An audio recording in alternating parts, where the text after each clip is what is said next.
afternoon to one and all.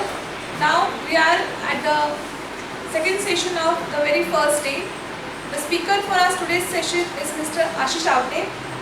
I would like to call upon Dr. Kavita Patil ma'am. Please felicitate him. Ma'am, come forward.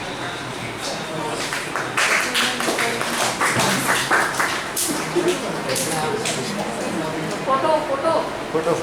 Up.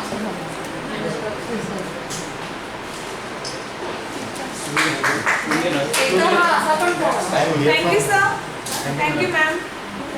I would like to give a brief introduction about sir. Sir has more than 15 years of experience in this field. He is the director and CMO of AICTE Solutions Private Limited, which was founded in 2022. He is expertise in AI, camera analytics, AI surveillance, computer visions. He also works in AI, ML, deep learning and blockchain technologies. I welcome him and tell him to carry on the session. Most welcome.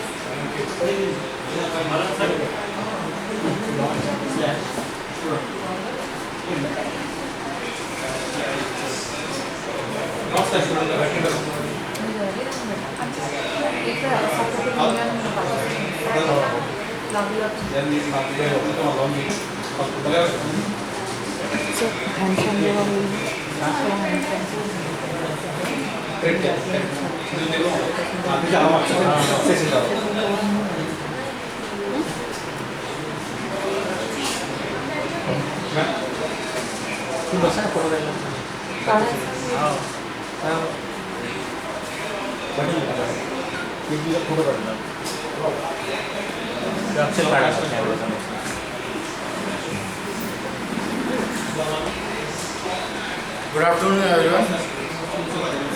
Am I audible to last? Thank you. So, I am Ashish Awate. I am here to deliver a lecture in this ATAL FDP on day 1, session 2 on AI-driven blockchain solution for personalized medicine. So, this is actually I have given you one IPNYB file in a PDF. I think so madam has already shared with you. So we are going to actually implement it. So there are 3 modules, out of which I am targeting to complete the first module today and the second module if possible, and the rest of the thing we'll see later on. So basically this AI driven blockchain solution, as you have already gone through the session number 1 of Dr. Makran Chade, where you understood what is blockchain, what is how the blockchain is created and everything. Now we are going to see the first application in the healthcare. So here there is, if you see in this, there are not many terms in this title. The first is AI driven, second is blockchain solution for personalized medicine. So here we are going to see one by one and unfold all this terminology, why it is necessary, what is mean by personalized medicine, how the AI and blockchain can be integrated, and why it is a necessity of today's era to integrate both the prominent technology. So let's start with the healthcare revolution. So healthcare data, basically after 2015, it is actually broadly available.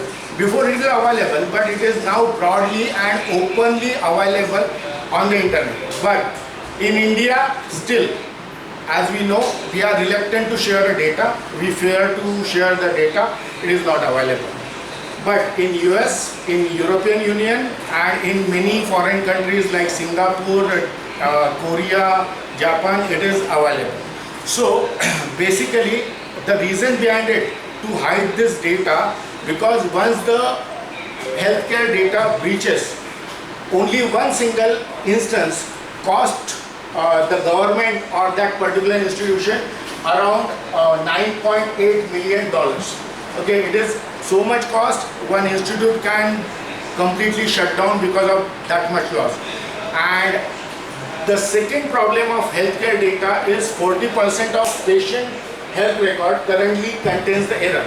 That means most of the people doesn't want to share their personal data, some don't want to share their health related data like their weight, their BMI, their glucose levels, they don't want to share. The third problem is the personalized medicine market is projected around 3.2 trillion by 2030, and we are not using this technology still. So that is the third issue in the healthcare revolution. And the fourth thing is AI is a healthcare is expected to be a $102 billion market by 2028. So both years 2030 and 2028, it is not far away from now. So that's why this technology to incorporate into the healthcare and personalized medicine, it is very important. So what do you mean by personalized medicine? So basically, nowadays what happens, if you have fever, which medicine you get? Paracetamol. Okay, or Prozac. Or somebody, if they even don't see the content of that. Okay, we are only using the common medicine and common things. Even if you have, most of you know that if I have the throat infection, okay, which antibiotic I should take? Azithromycin, 500 or 250. Okay, so these are the common things. Okay, but the study tells that most of people, if they take continuous azithromycin, okay, their vocal cord might get disturbed and their voice frequency get changed. Okay, so that is a problem or side effect of that, but no one sees that. Okay, our doctor prescribe Azi like a chocolate. Okay, so that is the problem, and that's why this terminology of personalized medicine came into the picture. So this personalized medicines or personalized treatment are from the unique data of your genomic, clinical, lifestyle and behavioral information of individual patient. Okay, genomics means your basically you can say based on your DNA or based on your whatever. Clinical data is your health records, lifestyle and behavioral information. So based on this, you have to find out or you have to create a model which give you good accuracy, because here the more precisely we can say in healthcare we don't rely on accuracy, we rely on precision.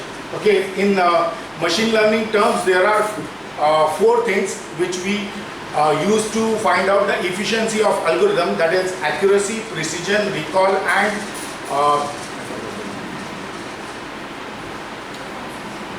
I forgot the one. No.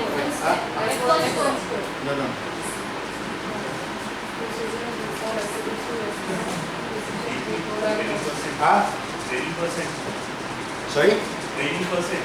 Yeah, training per. What it called exactly? I forgot the name. Actually, yeah. So we have the four things, or you can say our F1 score also. That is no problem. But sensitivity and specificity. Yes, sensitivity and specificity. So basically, this terms we use to find out. But in terms of your medical or healthcare data, rather than rely on the accuracy, we rely on the precision for that particular model. So then the efficiency, that is optimized use of resources and faster outcome we require.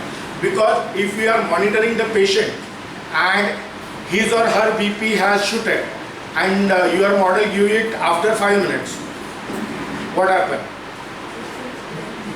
So God bless you. So that can be a possibility. Okay, so this thing happens, and that's why the precision with the efficient and optimized resource and faster outcome required, and it must be patient-centric care, that is focused on individual health needs rather than one size fit all, that is paracetamol. Okay, so that's why this required. So we have the path to follow in this AI tailored care for individual patient. That is, first we require the data. Okay, so this data is precious and we are an academic person, we cannot get the data. So there are the multiple ways to get the data. We'll see later on how we get the. So we actually apply the data driven instead. So whatever the data we have, we find out the insights from it. Then we apply, or we, based on this insights, we prescribe or we have given the medicine. Then based on that medicine, whatever the parameters for that particular patient have changed, based on that we adapt our therapy. After that, the patient care or centric care means, for example, two diabetic patient we have. So based on their health data, we give one patient as a 0.1 what is it called? Insulin, yes. 0.1 insulin, and other patient will give the 0.2 insulin. So based on that, this is the patient-centric care and proactive intervention. If there is a change in the data, you have to act in a proactive way. So this particularly a personalized treatment path. So what is exactly a genomic data? So genomic data is a DNA sequencing and mutation analysis of individual person. It is differed by patient-wise patient. Second, we required the clinical record, as sir has in the morning tell us about the EHR, EMR and all the things. So we required electronic health record, lab test and medical history of that particular patient. Then lifestyle, it will help us to give the medicine based on his or her diet, exercise, habits and environment in which he or him resides. Then this is also optional, but nowadays this is important. That is your wearable devices, or you can say internet devices like your watch, your mobile and different devices nowadays patient attach, like your bands, the diabetic patient has wear patches we have. So that all we get the we receive the data from it, and these are wearable sensors and remote monitoring we can perform using this. So these are all the resources where we get the data for the any patient. Based on this data,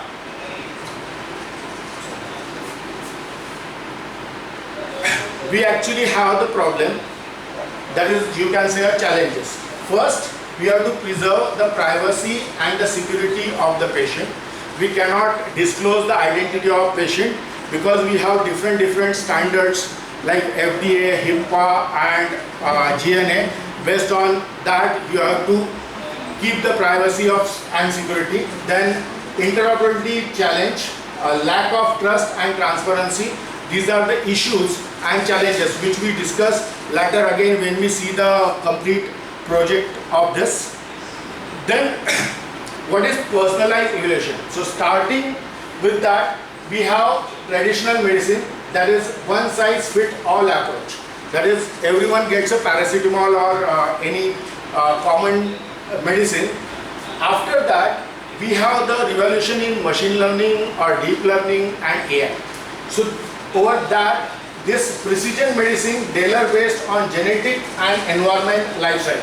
So this soft computing use this precision medicine for individual, exact which medicine is better for the community of India, community of Maharashtra or community of Dhule. So this precision medicine is good for that. After that, nowadays we are actually discussing about AI enhanced personal medicine. So now this is the regional based medicine we prescribe. Here we prescribe country wise. Now here the data driven predictive and adaptive treatment. So based on individual patient, here we are focusing on individual patient. So we discussing this AI enhanced medicine. So what are the different things we require? So here I am discussing three modules. First is artificial intelligence, or you can say a trinity of implementation.